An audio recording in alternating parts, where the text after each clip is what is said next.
My video about the Battle of Blair Mountain, I had mentioned that the US government literally dropped bombs out of airplanes on the rednecks, on American citizens, on American soil. And as horrific as that is, it wasn't the first time or the worst time. See, there's never been a time in our country's history where racial tension has not been an issue. And this was no different in the 70s and 80s. And a lot of us are familiar with groups like the Black Panthers who are using a more militant approach to fight for civil rights. But there was a number of groups out there doing similar things in different places in different ways. And one of these groups in Pennsylvania was called MOVE. Sort of a commune type group that believed in like black power and environmentalism, and as it often was, law enforcement was not particularly fond of them. They'd even had an armed standoff resulting in the death of a cop in 1978. But much to the dismay of the authorities in Philadelphia, that did not kill their movement.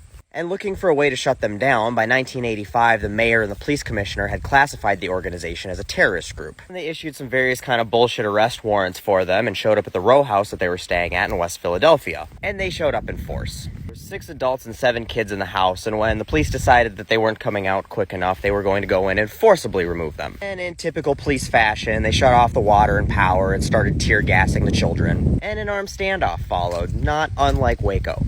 The standoff turned into a shootout, and police fired more than 10,000 rounds of ammunition into a house that contained 7 children. Once they decided that leveling their house with gunfire wasn't being as effective as they'd hoped, they decided to take the next perfectly logical step any reasonable human would make, and bomb the house from a helicopter.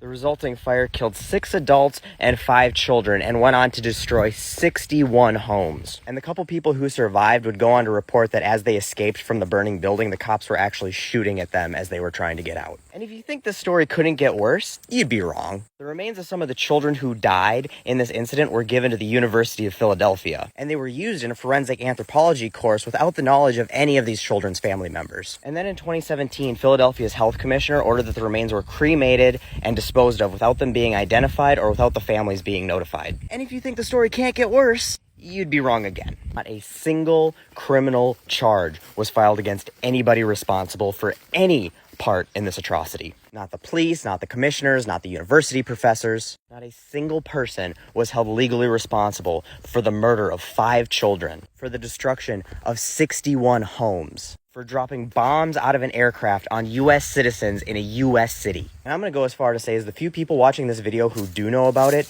didn't learn about it in school. And although this is one of the most egregious examples of excessive force by police, examples like it are very sadly not rare.